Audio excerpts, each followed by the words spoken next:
Hello and welcome to the agenda. I am Ajay Kaul. Today we will discuss the beginning of Biden era in America and its impact on the world.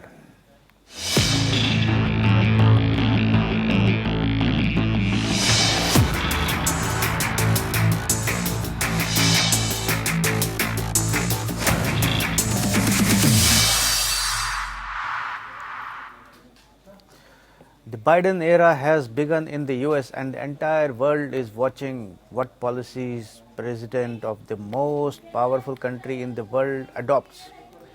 Many of the policies drafted in the White House do have impact on countries across the globe. So in the context of India, what is in store? What should India look forward to?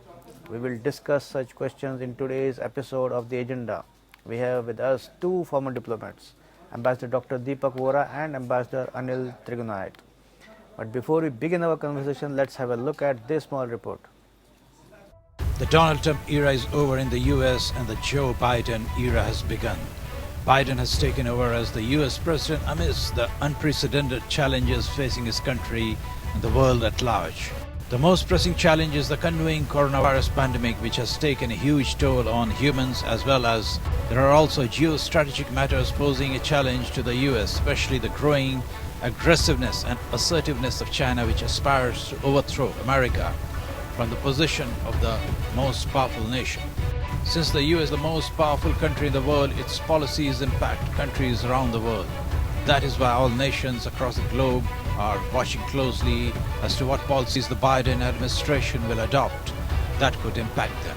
In the context of India, there is a particular interest on knowing what stand the Biden administration will have regarding China's aggression on the border. India is also interested in seeing what stand or actions the Biden administration takes regarding terrorism emanating from Pakistan. There are other issues like the H-1B visa which are of interest to India and Indians. So all eyes are on the US, where a new era has just begun. Bureau Report. Now let's welcome our guests, Dr. Vora and Mr. Trigunayat. Welcome to the program, both of you, sir. So let me go to first to Dr. Vora, who was recently in US and watching the elections very keenly. He had camped there. So how do you see Biden era beginning? Thank you very much, Mr. Cole, for this opportunity to be with you and with my distinguished colleague, Ambassador Anil Trigunayat. We don't make too many of them like him anymore. Outstanding mind, very sharp wit. Sir, I was in US, as you rightly said. I observed everything. I was there. Let me take this opportunity to make a couple of things clear. We are trained in diplomacy to look behind and beyond the headlines. Indian Americans are moving and shaking America. Apart from Vice President Kamala Harris, as she says, 20 Indian Americans are in the Joe Biden White House team, the most of any immigrant community. That's the first. In large measure, sir, this election was Donald Trump's to rule by the Chinese virus. When I was in New York this time, for the first time ever in my memory, I went to buy a refrigerator for my son and was told that I would have to wait 8 weeks owing to the supply side disruptions caused by the trade war with China. And after 4 months with my family and friends in the US, I can tell you, sir, unemployment hurts. Sure, you get a check of $400 a week or whatever. What do you tell your family? That I've been booted out, that I've lost my job? So Joe Biden will need to tackle several issues all at once. The virus, he has to find a solution. He has promised 100 million jabs, not jobs, jabs, within his first 100 days in office. 400,000 Americans are dead, sir, and the number is growing. It has not happened in America before. Second, the economy. 20 million Americans lost their jobs in the first 4 months of last year. Employment picked up, but has plateaued since. 10 million Americans are still unemployed and millions are underemployed. So he will need to spend madly to stimulate the economy. Third, the domestic cleavage. We all know that a traumatized America is split down the middle, black, white, pro-anti-immigration, pro-anti-European, pro-anti-foreign adventure, etc. And fourth, foreign relations. So America led the free world for most of the last century and developed respect and admiration among the people of the world, despite its frequent, arrogant, ill-advised escapades that had many. The Biden administration, first of all, has to repair its relationship with its friends and allies. It will come back into the World Health Organization, the Paris Climate Agreement. Biden understands, sir, that the era when America could afford politically, economically, militarily to be the sole Rambo of the world, that era has ended. Joe Biden needs to heal America. So he needs and in order to heal, we have to remember, sir, he will change America. So may I just put it like this, sir? Yeah. You know, sir, as far as China is concerned, you know, we lost, my family was orphaned in 1962. We lost him, sir. He was arrested by the Chinese, he was captured, and he was shot in cold blood. He was commanding first league. Biden, too, is a man with a beating Irish heart, a father who lost a wife. He lost a daughter. He lost a son before their time. A politician who has built his loyal base around a shared fluency of grief. He reaches out, sir. He touches my heart. And when I heard him speak, it was something amazing. You know what he said, sir? 12 years ago, he said, I was waiting at the train station in Wilmington, Delaware, for a black man to pick me up on our way to Washington, where we were sworn in as president and vice president. And he said, here we are today. We are going to Washington to meet a black woman of South Asian descent to be sworn in as president and vice president of the United States. And things change in America. America has this amazing ability to self-correct. Joe Biden represents that. He said that, you know, there is so much, there is darkness, but America is a place of hope and light. And he said, light persists, reminding me of what Mahatma Gandhi had said, in the midst of untruth, truth persists. In the midst of darkness, light persists. So yeah, everybody is hoping that he will amend things what have been maybe wronged by the Trump administration. So, Mr. Ambassador Jagannath, I will ask you the same question. How do you see Biden era, and particularly in the context of India, if we now be specific? Yeah, I fully agree with what Ambassador Vola has said, my senior colleague. But at the same time, I must say that this is probably the worst time that the president is taking over. Right. As far as the United States domestic situation is concerned, the country is like divided states of America. The problem there is of COVID, which is the worst affected in the world, not because of the COVID per se, but because of the kind of management or poor management that Trump introduced and continued to defy the logic or defy his own medical team. And third problem the country is facing is that a democracy deficit. You know, what happened on January 6th has really shown to the world that America's high pedestal as far as promoting democracy, which was a part of their foreign policy, is no longer a given. I mean, at least they have to work themselves out. The country is totally divided. There are still 74 million people or a few less who believe that Trump had won the election and that this election is stolen. So his job at home is, and we need to acknowledge that President Trump has the feeling touch. He is a speech that America United went down the other way. It will take a while before it really sinks in, and it's likely to sink in when, well, as Ambassador mentioned, that 100 million doses have to be reached to the people there. I mean, once it starts happening, then obviously people will see that some things coming out of it.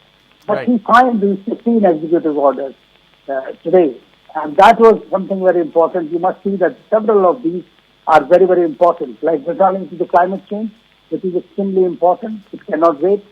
Trump walked out of it. WHO, he rejoined.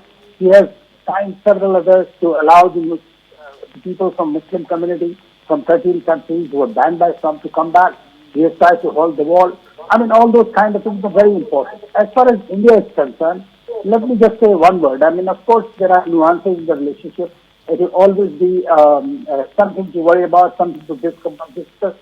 But I believe that there is a bipartisan support for relations with India. And Biden himself is not unknown to India. He has worked well with India during the 8 years. He was the one who was instrumental for the nuclear deal and several other initiatives in favor of India. It was at that time that the infrastructure also started in different formats, and it has gone on. So we must look at India's relations in an institutionalized form. Our relations with the U.S. have actually over 22 decades, you have to look at them, and that they have strengthened. Of course, during Trump era, I would say they acquired salience much greater, especially in the defense and security field. Right. And that happened because he took on China. I mean, because of China-US relations, that his focus was more on Indo-Pacific, and he knew that India is the only country.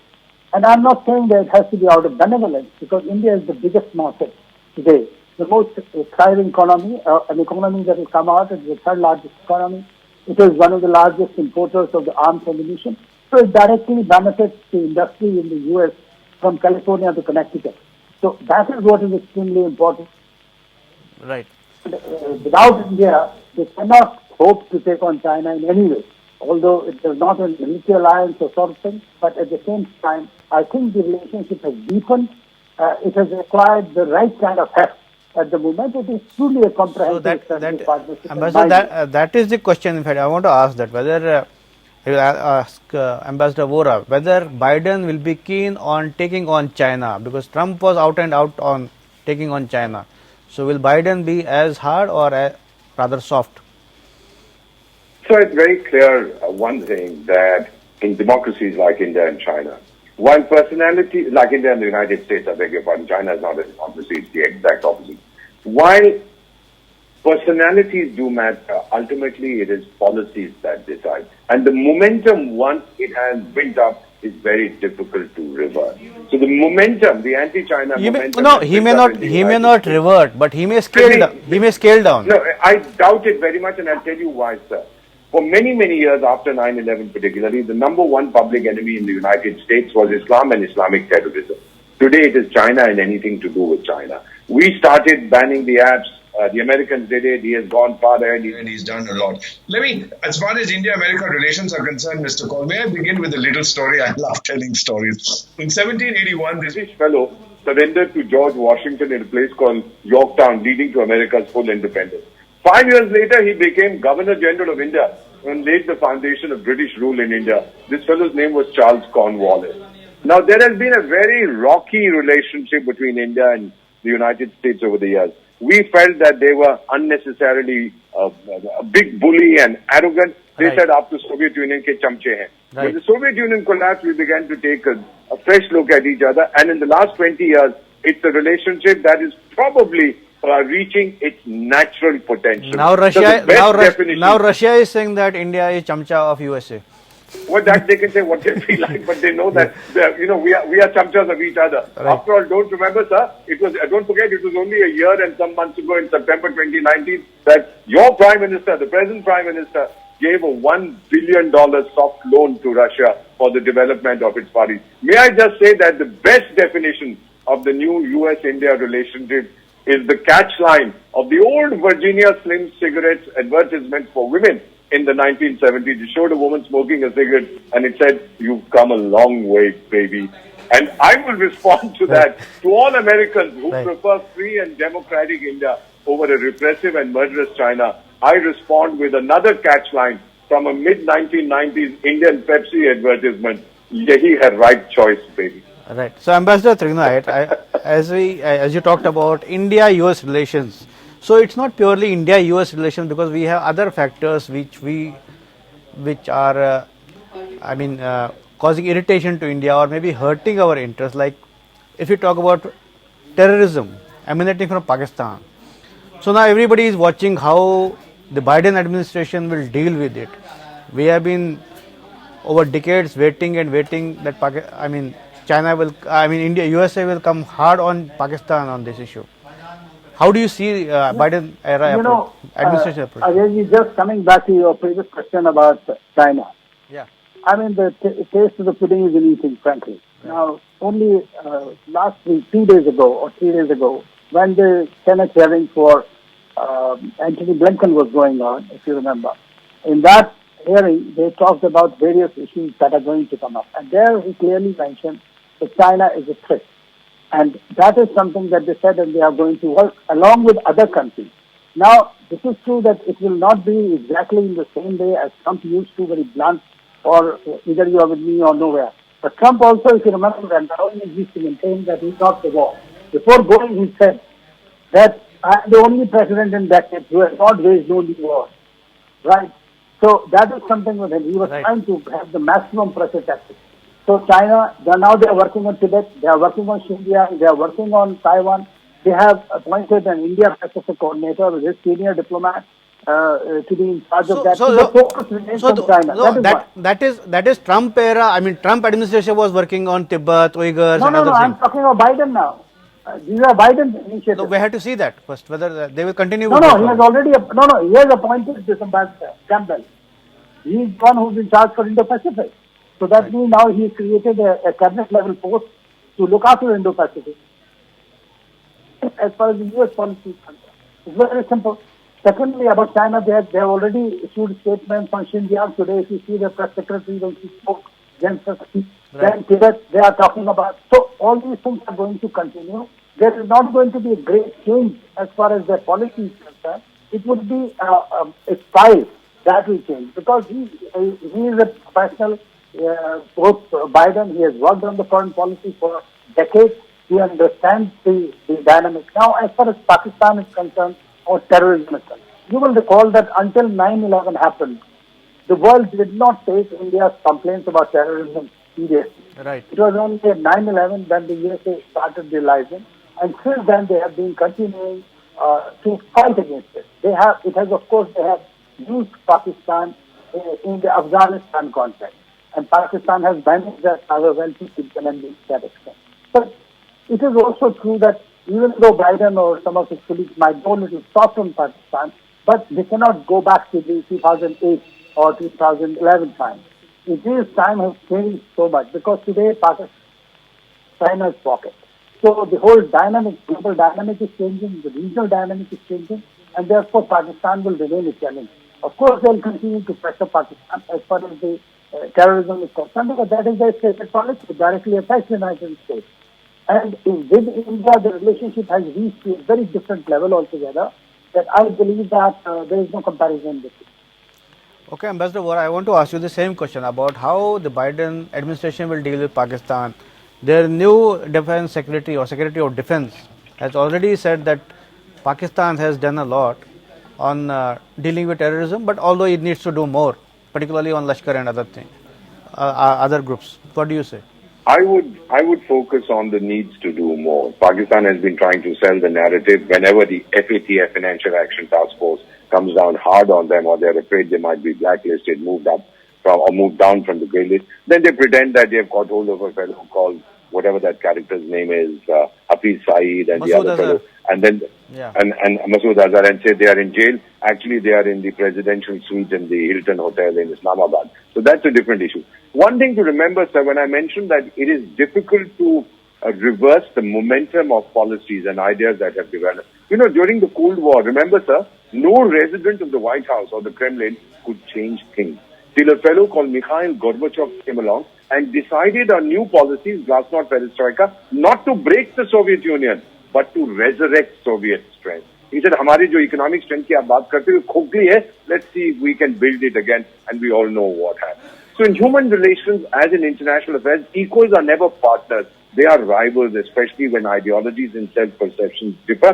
This is what happened, sir, with the Soviet Union. And today what we are seeing with the United States and Pakistan, America knows that Pakistan has been kicking it in the teeth, has been cheating, lying, because Pakistan gets its inspiration from another thug, the biggest thug in human history, a fellow called Xi Jinping of China. So the Americans take it from me, sir, across the board. When I was there 4 months, I spoke to universities. Let me complete. I interacted with intellectuals, with universities, with students, with businessmen. They said our future is with India, not with Pakistan, not with China. That's fine. Very clear. America knows that Pakistan is a rogue country, but at the same time they are engaging that rogue country because they have interest in Afghanistan. Well, I think now this has happened many times in the past. You might recall, sir, when the Soviet Union collapsed, Pakistan, which was a frontline state, was dumped. Then came the Taliban issue. Pakistan was participating in the war of terror. You know that either you are against us or you're with us, and that we'll bomb you back into the Stone Age kind of thing. Right. Again, when that was sorted out, they were dumped. If Pakistan thinks that the Afghanistan issue, once it's sorted out, the Americans pull out, they are going to say, "Oh, Pakistan, we love you," and kiss them in both cheeks. No. America's history is that they will use, abuse, and dump. And they will dump Pakistan because Pakistan has no use for the United States other than Afghanistan. No, but the same Pakistan... It is the global epicenter of terrorism, sir. Right. Who wants that country? Nobody. Even the Pakistani people don't. They are embarrassed to be Pakistani. Correct. Today, sir. So, Ambassador Trignath, as Dr. Vora is talking about that nobody wants Pakistan, but I feel Pakistan is making itself useful for Americans by hook or crook, by engaging Taliban and trying to mediate and other things, and that is why how it makes itself relevant. What do you say? It is relevant because Trump was very keen to pull out of Afghanistan. Right? It is like their next another Vietnam for them. They have lost that war. They don't know what to do with it. They wanted to get out of there. It was getting worse for them. And with whom did they create Taliban? They created Taliban with the help of Pakistanis, and the Pakistan was the hotbed. So therefore, the Pakistan has that kind of a connection with all the Afghan forces. That is why they have. One thing I would like to say, and you have to grant to that state, is that Pakistanis have been able to encash their nuisance value. That's what I'm saying, yeah, exactly. They are doing it with the Russians, they are doing it with everybody in the context of Afghanistan and because of their strategic location as well. But at the same time, that does not mean, you see, when I buy something from you, that doesn't mean that I owe you much. I have paid you the dividend. So that's what society people use it. They will use them to the extent. No, what I am trying to say is because of that nuisance value or nuisance relevance, I'll say, Americans don't go beyond a point. They will make noises, but they don't go beyond. They have been going beyond the point. I mean, if you come to think of it, the sanctions that have been imposed, the financial assistance since 2014 has been closed, which was approved $1.5 billion every year. Economic that has been put on hold, yeah. In the IMF also, that was, they did not support. FATF has come because of the American pressure all through and will continue to be there. You see, because this is for the Americans. The Pakistan is just a rook on the clear scene. So they're just using them here and there. Give them a little bit of a flip, they start jumping around. But everybody knows today that strategically and otherwise, Pakistan has today completely aligned its policies with China. And therefore, the China factor will be crucial in deciding as to which way Pakistan will go. And we know how China is going to be there. So that's how we have to look at it in that way. So, Mr. Vora, if you talk about Afghanistan, as you just mentioned about Afghanistan, we have a lot of interest. And now we hear outgoing Secretary of State Pompeo just said that Al-Qaeda has found a new home in Iran. So kind of I see it as giving a clean chit to Afghanistan or Taliban or even Pakistan. That, okay, you are now good boy, Al-Qaeda is no more there. So what do you say? As Ambassador Anil Trignath put it so brilliantly, sir, I can't do it better than that. Initially, we all know that in their desire to clobber the Soviet Union, the Americans created the Mujahideen, they created Al-Qaeda and so on. Then after the Soviets pulled out, the warlords began to cut off each other's heads. And then the Taliban was sent in to stabilize the country. And initially it was welcomed, but subsequently they became worse bullies than the previous fellows. What we are seeing today happens. Afghanistan is vital for India, no question. But they have also said, mind you, thinking Americans, that there can be no solution for the Afghan problem unless India is involved. Now that the Pakistanis are not going to lie because they think it's their backyard. वो strategic depth की बात करते हैं. I haven't seen a single Afghan, sir, and I have travelled extensively, who thinks Pakistan is a nice fellow. They all have their hearts in India thanks to Bollywood and other things that we have done. None of them like Pakistan. Not only because of Bollywood, but India has worked on the ground. There are so many 400 self-help groups working across. There are several $1 billion we've invested in capacity building is being done. Absolutely, there's no question about it. They love India. I mean, Bollywood is just one example. And they know Pakistan is the enemy. They know that Pakistan is their enemy because they've had this problem. At one time, Pakistan wanted to gobble up Afghanistan. They talked many years ago of a union between the two, etc. And remember, sir, that the Durand line has not been officially recognized by Afghanistan. If Pakistan creates too much of noise, they will say, well, we have Pashtuns on both sides. The Pakistani Pashtuns belong to us. We are taking them back. Right. That is the Achilles heel of Pakistan at the moment. And whatever has happened, etc., has happened. But that, the Afghans are keeping quiet. Let me just put it like this, sir. Through history, whether it was Sikandar-e-Azam, or it was the Greeks, or it was the Soviet Union, or it was the British, or today the United States, Afghanistan is the graveyard of empires. This is an ungovernable, unconquerable country. You can only run it through the will of the people. Pakistan doesn't understand that. We do, sir, because we run India through the will of the people. Whatever you might say about India's system, it is the people whose voice prevails. Unlike in Pakistan, where there is a racket, I think it's called the Pakistan Army, their voice prevails in everything. The Afghans don't like that. So, Ambassador Trigunite, I'm also curious to know maybe the deal signed between US and Taliban during Trump administration. So, what do you think? Will Biden revisit that or maybe continue with that? You see, the problem is that this has been an infectious war as far as USA is concerned. Right. It started in the wake of 9/11. In over the 18-year period, they have lost billions of dollars, $1 trillion roughly, and a large number of arms, and this is going nowhere. They have been wanting to get out of it. And this has been the problem of the USA. They get in there and they don't know how to get out of it. Right. So that is the problem. And that's where now they have started thinking. So I don't think there will be a great change, but it is possible that given the way the situation currently has deteriorated, where even though only yesterday they had talks in Doha and all that, but I think that why I am asking is that because I think Biden has been, these people have been monitoring, because one crucial aspect of the deal was there will be cessation of violence, but there has been escalation of violence by Taliban.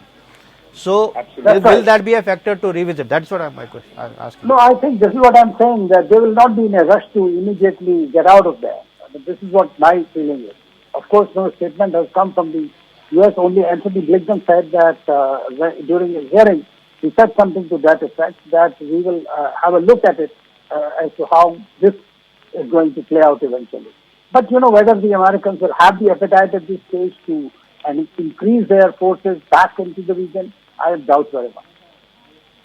Okay, America is tired. Yeah, we're running out of time. Rambo of the world. Yeah, please. I would think America will no longer be the only Rambo of the world. It's too expensive. The United States, sir, has made a strategic bet that India will decisively shape the geomilitary balance in Asia. I believe the United States will win this bet. No, what I'm asking is maybe America will pull out, maybe they will have a reinvent that whatever, how to keep security forces there. I don't know. Just my question. Oh, they're not going to pull out in a hurry. They are going to make sure that Afghanistan is never in a position to become a thorn in their side. Because that there is no question about that was Trump's promise, electoral promise, that we had to pull out before election. So why did the Americans go into Afghanistan? It when the attacks took place, the Twin Towers were demolished. So Afghanistan, mera chacha nahi hai, na mera cousin hai. Right. They went in, they were hurt. So they want to make sure that they are not hurt again. Right. Ambassador Trigunite, you want to say something before we close? I think you want to say something. No, I just want to say that, foreign policy is not something that you can overturn the next day. I mean, if you come to think of it, several decisions that Trump has taken will continue to be carried on. No, I'm not saying forward. I'm not saying overturn, but revisit. Nuance, may fine tune. Nuance will change. Yeah, that's as far as the foreign policy issues are concerned. That's what I think. So we have to keenly watch what Biden administration brings now. But the time of this program is over. Thank you both of you for participating. Thank you so much. What a pleasure to be with you and with Ambassador. Thank you so much. This is all in the agenda today. Thanks for watching. I'll be back with another important topic tomorrow. Till then, goodbye.